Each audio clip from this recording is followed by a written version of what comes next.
हरे कृष्णा, जय श्री हरि। ओम नमः शिवाय। प्रिय भक्तजनों, आज बृहस्पतिवार के दिन आप बृहस्पति देव की बड़ी ही दुर्लभ कथा सुनेंगे। इस कथा को सुनने से भक्तों की सभी मनोकामनाएं भगवान बृहस्पति देव की कृपा से पूर्ण हो जाती हैं। तो आइए बड़ी ही श्रद्धा और प्रसन्न चित्त मन से इस कथा को सुनते हैं। भारतवर्ष में एक प्रतापी और दानी राजा राज्य करता था। वह नित्य गरीबों और ब्राह्मणों की सहायता करता था। यह बात उसकी रानी को अच्छी नहीं लगती थी। वह न ही गरीबों को दान देती, न ही भगवान का पूजन करती थी और राजा को भी दान देने से मना किया करती थी। एक दिन राजा शिकार खेलने वन को गए हुए थे, तो रानी महल में अकेली थी। उसी समय बृहस्पति देव साधु वेश में राजा के महल में भिक्षा लेने के लिए गए और भिक्षा मांगी, तो रानी ने भिक्षा देने से इनकार कर दिया और कहा, हे साधु महाराज, मैं तो दान पुण्य से तंग आ गई हूँ। मेरा पति सारा धन लुटाते रहते हैं। मेरी इच्छा है कि हमारा धन नष्ट हो जाए, फिर न रहेगा बांस, न बजेगी बांसुरी। साधु ने कहा, देवी तुम तो बड़ी विचित्र हो। धन संतान तो सभी चाहते हैं, पुत्र और लक्ष्मी तो पापी के घर भी होने चाहिए। यदि तुम्हारे पास अधिक धन है तो भूखों को भोजन दो, प्यासों के लिए प्याऊ बनवाओ, मुसाफिरों के लिए धर्मशालाएं खुलवाओ। जो निर्धन अपनी कुंवारी कन्याओं का विवाह नहीं कर सकते, उनका विवाह करा दो। ऐसे और कई काम हैं जिनके करने से तुम्हारा यश लोक और परलोक में फैलेगा। परंतु रानी पर उपदेश का कोई प्रभाव नहीं पड़ा। वह बोली, महाराज आप मुझे कुछ न समझाएं। मैं ऐसा धन नहीं चाहती जो हर जगह बांटती फिरूं। साधु ने उत्तर दिया, यदि तुम्हारी ऐसी इच्छा है तो तथास्तु। तुम ऐसा करना कि बृहस्पतिवार को घर लीपकर पीली मिट्टी से अपना सिर धोकर स्नान करना, भट्टी चढ़ाकर कपड़े धोना। ऐसा करने से आपका सारा धन नष्ट हो जाएगा। इतना कहकर वह साधु महाराज वहाँ से आलोक हो गए और साधु के अनुसार कई बातों को पूरा करते हुए रानी को केवल 3 बृहस्पतिवार ही बीते थे कि उसकी समस्त धन संपत्ति नष्ट हो गई। भोजन के लिए राजा का परिवार तरसने लगा। तब एक दिन राजा ने रानी से बोला कि हे रानी, तुम यहीं रहो, मैं दूसरे देश को जाता हूँ, क्योंकि यहाँ पर सभी लोग मुझे जानते हैं, इसलिए मैं कोई छोटा कार्य नहीं कर सकता। ऐसा कहकर राजा परदेश चला गया। वहाँ वह जंगल से लकड़ी काट कर लाता और शहर में बेचता था। इस तरह वह अपना जीवन व्यतीत करने लगा।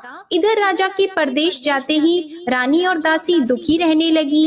एक बार जब रानी और दासी को 7 दिन तक बिना भोजन के रहना पड़ा, तो रानी ने अपनी दासी से कहा, हे दासी, पास ही के नगर में मेरी बहन रहती है, वह बड़ी धनवान है। तू उसके पास जा और कुछ लेकर आ, ताकि थोड़ा बहुत गुजार बसर हो सके। रानी दासी की बहन के पास गई। उस दिन गुरुवार था और रानी की बहन उस समय बृहस्पतिवार व्रत की कथा सुन रही थी। दासी ने रानी की बहन को अपनी रानी का संदेश दिया, लेकिन रानी की बड़ी बहन ने कोई उत्तर नहीं दिया। जब दासी को रानी की बहन से कोई उत्तर नहीं मिला, तो वह बहुत दुखी हुई और उसे क्रोध भी आया।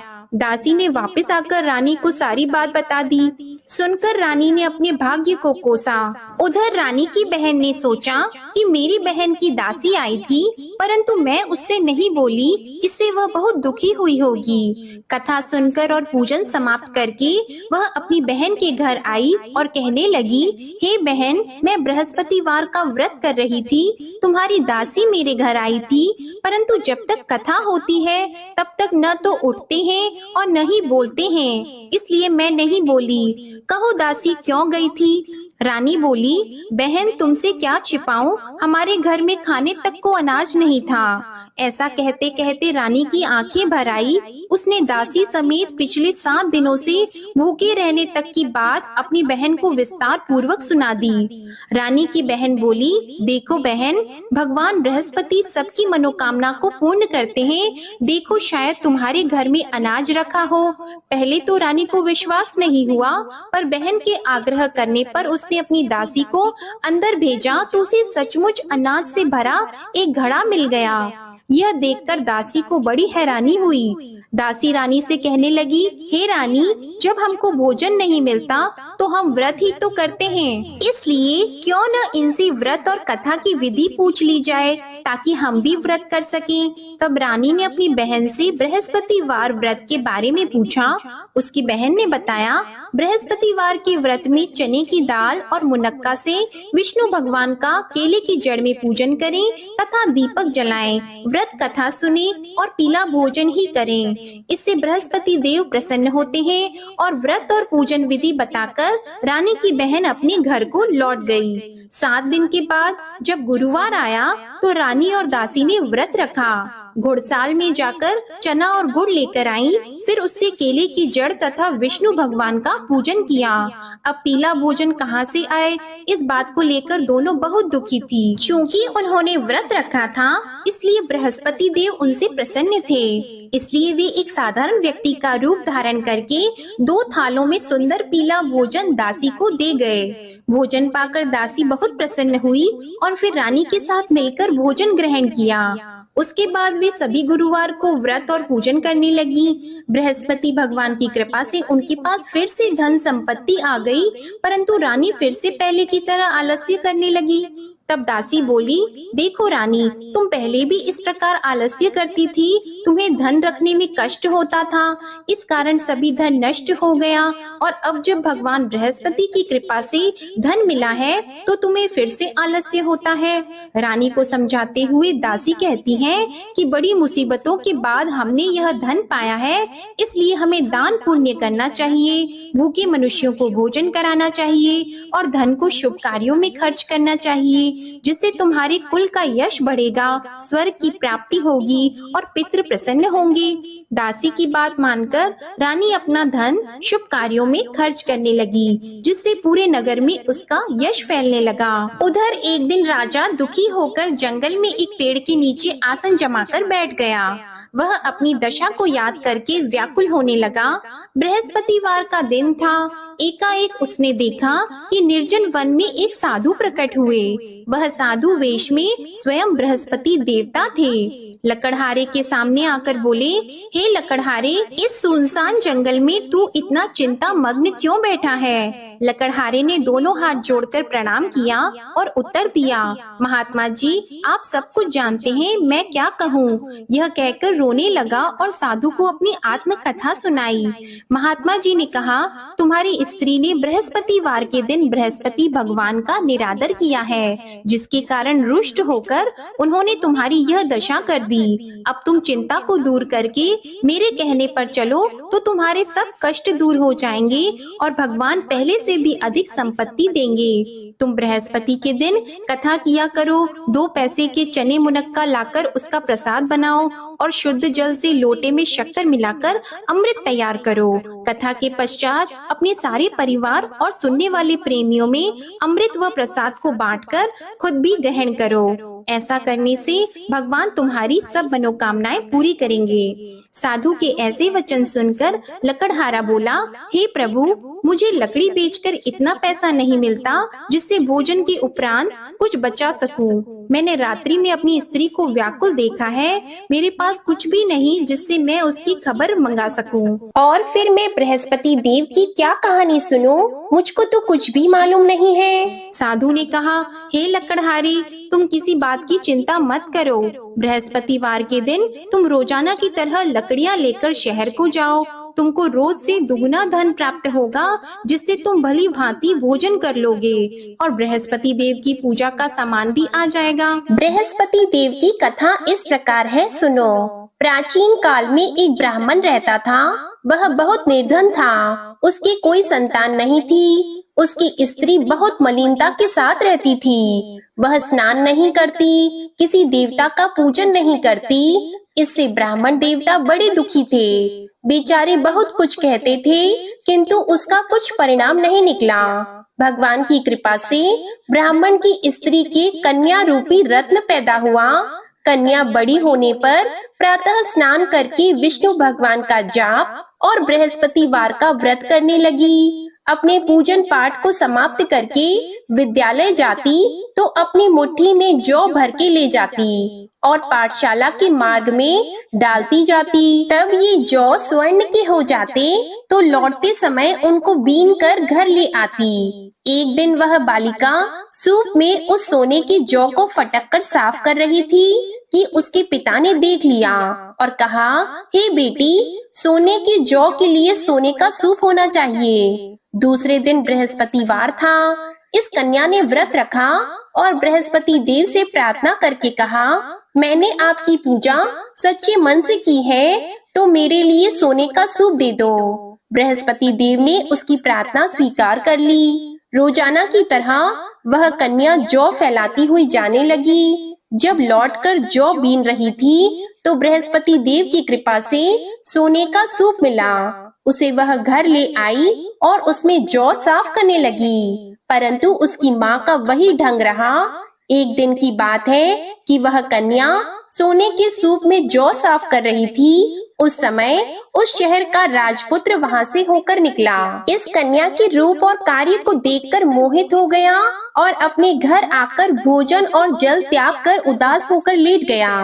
राजा को इस बात का पता लगा तो अपने प्रधानमंत्री के साथ उसके पास गए और बोले, हे बेटा, तुम्हें किस बात का कष्ट है? किसी ने तुम्हारा अपमान किया है अथवा और कोई कारण हो सो कहो, मैं वही कार्य करूँगा जिससे तुम्हें प्रसन्नता हो। अपने पिता की राजकुमार ने बातें सुनी तो वह बोला, मुझे आपकी कृपा से किसी बात का दुख नहीं है। किसी ने मेरा अपमान नहीं किया है, परंतु मैं उस लड़की से विवाह करना चाहता हूँ जो सोने के सूप में जौ साफ कर रही थी। यह सुनकर राजा आश्चर्य में पड़ गया और बोला, हे बेटा, इस तरह की कन्या का पता तुम ही लगाओ, मैं उसके साथ तेरा विवाह अवश्य ही करवा दूंगा। राजकुमार ने उस लड़की के घर का पता बताया। तब मंत्री उस लड़की के घर गए और ब्राह्मण देवता को सभी हाल बताया। ब्राह्मण देवता राजकुमार के साथ अपनी कन्या का विवाह करने के लिए तैयार हो गए तथा विधि विधान के अनुसार ब्राह्मण की कन्या का विवाह राजकुमार के साथ हो गया। कन्या के घर से जाते ही पहले की भांति उस ब्राह्मण देवता के घर में गरीबी का निवास हो गया। अब भोजन के लिए भी अन्न बड़ी मुश्किल से मिलता था। एक दिन दुखी होकर ब्राह्मण देवता अपनी पुत्री के पास गए। बेटी ने पिता की दुखी अवस्था को देखा और अपनी माँ का हाल पूछा। तब ब्राह्मण ने भी सभी हाल कहा। कन्या ने बहुत सा धन देकर अपने पिता को विदा कर दिया। इस तरह ब्राह्मण का कुछ समय सुखपूर्वक व्यतीत हुआ। कुछ दिन के बाद फिर वही हाल हो गया।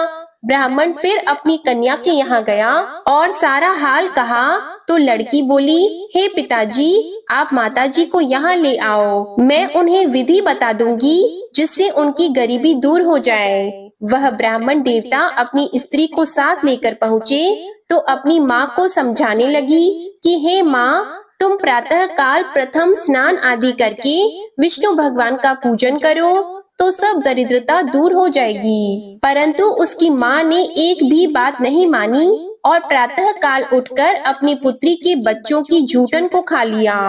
इससे उसकी पुत्री को भी बहुत गुस्सा आया। उसने एक रात को एक कोठरी से सारा सामान निकाल दिया और अपनी माँ को उसमें बंद कर दिया। प्रातः उसमें से उसे निकाला तो स्नान आदि करा के पूजा पाठ करवाया तो उसकी माँ की बुद्धि ठीक हो गई। इसके बाद वह नियम से पूजा पाठ करती और प्रत्येक बृहस्पतिवार को व्रत रखने लगी। इस व्रत के प्रभाव से उसके माता और पिता बहुत ही धनवान और पुत्रवान हो गए और बृहस्पति देवता के प्रभाव से इस लोक के सुख को भोगकर अंत में स्वर्ग को प्राप्त हुए। इस तरह कहानी कहकर साधु देवता वहाँ से अंतर्ध्यान हो गए। धीरे धीरे समय व्यतीत होने पर फिर वही बृहस्पतिवार का दिन आया। लकड़हारा जंगल से लकड़ी काटकर किसी शहर में बेचने गया। उसे उस दिन और दिन से अधिक पैसा मिला। राजा ने चना गुड़ आदि लाकर गुरुवार का व्रत किया। उस दिन से उसके सभी क्लेश दूर हो गए। परंतु जब दोबारा गुरुवार का दिन आया तो बृहस्पतिवार का व्रत करना भूल गया। इस कारण बृहस्पति भगवान नाराज हो गए। उस दिन उस नगर के राजा ने विशाल यज्ञ का आयोजन किया था तथा शहर में ये घोषणा करा दी कि कोई भी मनुष्य अपने घर में भोजन न बनवाए, न आग जलाए। समस्त जनता मेरे यहाँ भोजन करने आए। इस आज्ञा को जो न मानेगा उसे फांसी की सजा दी जाएगी। इस तरह की घोषणा संपूर्ण नगर में करवा दी गई। राजा की आज्ञा के अनुसार शहर के सभी लोग भोजन करने गए, लेकिन लकड़हारा कुछ देर से पहुंचा, इसलिए राजा उसको अपने साथ घर लेके गए और ले जाकर भोजन करा रहे थे तो रानी की दृष्टि उस खूंटी पर पड़ी जिस पर उसका हार लटका हुआ था। वह वहाँ पर दिखाई नहीं दिया। रानी ने निश्चय किया कि मेरा हार इस मनुष्य ने चुरा लिया है। उसी समय सिपाहियों को बुलाकर उसको कारागार में डलवा दिया। जब लकड़हारा कारागार में पड़ गया और बहुत दुखी होकर विचार करने लगा कि न जाने कौन से पूर्व जन्म के कर्म से मुझे यह दुख प्राप्त हुआ है, और उसी साधु को याद करने लगा जो कि जंगल में मिला था। उसी समय तत्काल बृहस्पति देव साधु के रूप में प्रकट हुए और उसकी दशा को देखकर कहने लगे, अरे मूर्ख, तूने बृहस्पति देव की कथा नहीं करी, इस कारण तुझे दुख प्राप्त हुआ है। अब चिंता मत कर, बृहस्पतिवार के दिन कारागार के दरवाजे पर 4 पैसे पड़े मिलेंगे, उनसे तू बृहस्पति देव की पूजा करना, तेरे सभी कष्ट दूर हो जाएंगे। बृहस्पतिवार के दिन उसे 4 पैसे मिले। लकड़हारे ने कथा कही। उसी रात्रि को बृहस्पति देव ने उस नगर के राजा को स्वप्न में कहा, हे राजा, तुमने जिस आदमी को कारागार में बंद कर दिया है वह निर्दोष है, वह राजा है, उसे छोड़ देना। रानी का हार उसी खूंटी पर लटका है, अगर तू ऐसा नहीं करेगा तो मैं तेरे राज्य को नष्ट कर दूंगा। इस तरह रात्रि के स्वप्न को देखकर राजा प्रातः काल उठा और खूंटी पर हार देखकर लकड़हारे को बुलाकर क्षमा मांगी और लकड़हारे को योग्य सुंदर वस्त्र आभूषण देकर विदा कर दिया। बृहस्पति देव की आज्ञा के अनुसार लकड़हारा अपने नगर को चल दिया। राजा जब अपने नगर के निकट पहुंचा तो उसे बड़ा आश्चर्य हुआ। नगर में पहले से अधिक बाग, तालाब, कुएं तथा बहुत सी धर्मशाला, मंदिर आदि बन गई हैं। राजा ने पूछा, यह किसका बाग और धर्मशाला है? तब नगर के सब लोग कहने लगे, यह सब रानी और बंदी के हैं। तो राजा को आश्चर्य हुआ और गुस्सा भी आया। जब रानी ने यह खबर सुनी कि राजा आ रहे हैं तो उन्होंने दासी से कहा, हे दासी, देख राजा हमको कितनी बुरी हालत में छोड़ गए थे, हमारी ऐसी हालत देखकर वह लौट न जाएं, इसलिए तू दरवाजे पर खड़ी हो जा। आज्ञा के अनुसार दासी दरवाजे पर खड़ी हो गई। राजा आए तो उन्हें अपने साथ लेकर आई। तब राजा ने क्रोध करके अपनी रानी से पूछा कि यह धन तुम्हें कैसे प्राप्त हुआ है? तब उन्होंने कहा, हमें यह सब धन बृहस्पति देव के इस व्रत के प्रभाव से प्राप्त हुआ है। राजा ने निश्चय किया कि 7 रोज बाद तो सभी बृहस्पति देव का पूजन करते हैं, परंतु मैं प्रतिदिन दिन में 3 बार कहानी और रोज व्रत किया करूंगा। अब हर समय राजा के दुपट्टे में चने की दाल बंधी रहती और दिन में 3 बार कहानी कहते। एक रोज राजा ने विचार किया कि चलो अपनी बहन के यहाँ हो आवे। इस तरह निश्चय करके राजा घोड़े पर सवार होकर अपनी बहन के यहाँ को चलने लगा। मार्ग में उसने देखा कि कुछ आदमी एक मुर्दे को लिए जा रहे हैं। उन्हें रोककर राजा कहने लगा, अरे भाइयों, मेरी बृहस्पति देव की कथा सुन लो। वे बोले, लो हमारा तो आदमी मर गया है, इसको अपनी कथा की पड़ी है। परंतु कुछ आदमी बोले, अच्छा कहो, हम तुम्हारी कथा भी सुनेंगे। राजा ने दाल निकाली और जब कथा आधी हुई थी कि मुर्दा हिलने लग गया, और जब कथा समाप्त हो गई तो राम राम करके मनुष्य उठकर खड़ा हो गया। आगे मार्ग में उसे एक किसान खेत में हल चलाता मिला तो राजा ने उसे देखकर बोला, अरे भैया, तुम मेरी बृहस्पतिवार की कथा सुन लो। किसान बोला, जब तक मैं तेरी कथा सुनूंगा तब तक 4 हरैया जोत लूंगा, जा अपनी कथा किसी और को सुनाना। इस तरह राजा आगे चलने लगा। राजा के हटते ही बैल पछाड़ खाकर गिर गए और किसान के पेट में बड़ी जोर का दर्द होने लगा। उस समय उसकी माँ रोटी लेकर आई और उसने जब यह देखा तो अपने पुत्र से सब हाल पूछा और बेटे ने सभी हाल कह दिया। तो बुढ़िया दौड़ी दौड़ी उस घुड़सवार के पास गई और उससे बोली कि मैं तेरी कथा सुनूंगी, तू अपनी कथा मेरे खेत पर चलकर ही कहना। राजा ने बुढ़िया के खेत पर जाकर कथा कही, जिसके सुनते ही वह बैल उठकर खड़े हुए तथा किसान के पेट का दर्द भी बंद हो गया। राजा अपनी बहन के घर पहुंचा। बहन ने भाई की खूब मेहमानी की। दूसरे रोज प्रातः काल राजा जगा तो वह देखने लगा कि सब लोग भोजन कर रहे हैं। राजा ने अपनी बहन से कहा, ऐसा कोई मनुष्य है जिसने भोजन नहीं किया हो? मेरे बृहस्पतिवार की कथा सुन ले। बहन बोली, हे भैया, यह देश ऐसा है कि पहले यहाँ लोग भोजन करते हैं, बाद में अन्य काम करते हैं। अगर कोई पड़ोस में हो तो देख आऊं। वह ऐसा कहकर देखने चली गई, परंतु उसे कोई ऐसा व्यक्ति नहीं मिला जिसने भोजन न किया हो। अतः वह एक कुम्हार के घर गई, जिसका लड़का बीमार था। उसे मालूम हुआ कि उनके यहाँ 3 रोज से किसी ने भोजन नहीं किया है। रानी ने अपने भाई की कथा सुनने के लिए कुम्हार से कहा। वह तैयार हो गया। राजा ने जाकर बृहस्पतिवार की कथा कही, जिसको सुनकर उसका लड़का ठीक हो गया। अब तो राजा की प्रशंसा होने लगी। एक रोज राजा ने अपनी बहन से कहा कि हे बहन, हम अपने घर को जाएंगे, तुम भी तैयार हो जाओ।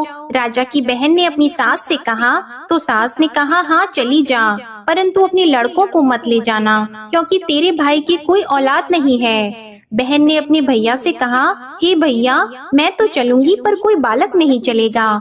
तो राजा बोला, जब कोई बालक नहीं चलेगा तब तुम ही क्या करोगी? बड़े दुखी मन से राजा अपने नगर को लौट आया। राजा ने अपनी रानी से कहा, हम निर्वंशी हैं, हमारा मुंह देखने का धर्म नहीं है और कुछ भोजन आदि नहीं किया है। रानी बोली, हे प्रभु, बृहस्पति देव ने हमें सब कुछ दिया है, वह हमें औलाद अवश्य देंगे। उसी रात को बृहस्पति देव ने राजा से स्वप्न में कहा, हे राजा उठो, सभी सोच त्याग दो, तेरी रानी गर्भ से है। राजा को यह बात सुनकर बड़ी खुशी हुई। 9वें महीने में उसके गर्भ से एक सुंदर पुत्र पैदा हुआ। तब राजा बोला, हे रानी, स्त्री बिना भोजन के रह सकती है, पर बिना कहे नहीं रह सकती। जब मेरी बहन आएगी तुम उससे कुछ मत कहना। रानी ने सुनकर हाँ कर दिया। जब राजा की बहन ने यह शुभ समाचार सुना तो वह बहुत खुश हुई और बधाई लेकर अपने भाई के यहाँ आई। तभी रानी ने कहा, घोड़ा चढ़कर तो नहीं आई है, गधा चढ़कर आई है। राजा की बहन बोली, भाभी, मैं इस प्रकार न कहती तो तुम्हें औलाद कैसे मिलती? बृहस्पति देव ऐसे ही हैं, जैसी जिसके मन में कामनाएं हैं सभी को पूर्ण करते हैं। जो सद्भावना पूर्वक बृहस्पतिवार का व्रत करता है एवं कथा पढ़ता है अथवा सुनता है, दूसरों को सुनाता है, बृहस्पति देव उनकी सभी मनोकामनाएं पूर्ण करते हैं। बृहस्पति देव उनकी सदैव रक्षा करते हैं। जो संसार में सद्भावना और सच्चे हृदय से बृहस्पति देव का पूजन करते हैं, उनकी सभी मनोकामनाएं उसी प्रकार पूर्ण होती हैं, जैसे राजा और रानी ने बृहस्पति देव की कथा का गुणगान किया।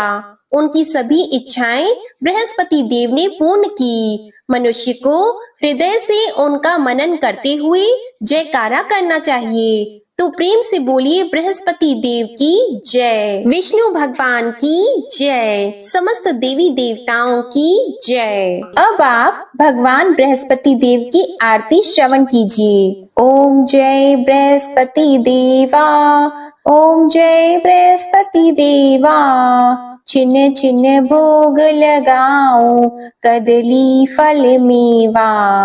ओम जय बृहस्पति देवा, तुम पूर्ण परमात्मा, तुम अंतर्यामी, जगत पिता जगदीश्वर, तुम सबके स्वामी। ओम जय बृहस्पति देवा, चरणामृत निज निर्मल, सब पातक हरता, सकल मनोरथ दायक, कृपा करो भरता।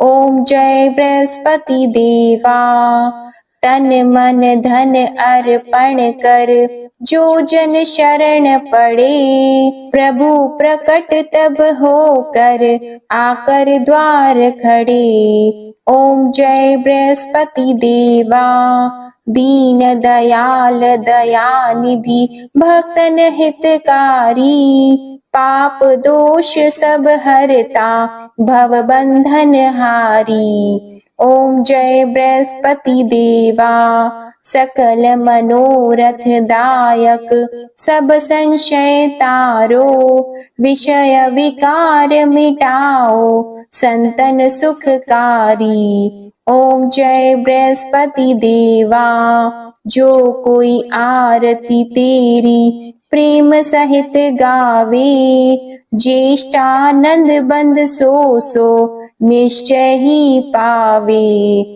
ओम जय बृहस्पति देवा, ओम जय बृहस्पति देवा। प्रेम से बोलिए भगवान बृहस्पति देव की जय। बोलिए भगवान श्री लक्ष्मी नारायण जी की जय। आपको आज की कथा पसंद आए, आरती पसंद आए तो वीडियो को लाइक कीजिएगा, शेयर कीजिएगा, कमेंट में भगवान बृहस्पति देव जी की जय लिखिएगा और चैनल को भी सब्सक्राइब करिएगा। इसी के साथ आप हमारे चैनल पर चैत्र मास महात्म्य में देवी भागवत पुराण की कथाएं, नवरात्रि की व्रत कथा और दुर्गा सप्तशती पाठ के अध्याय भी जरूर सुनिएगा। प्रेम से बोलिए बृहस्पति भगवान की जय।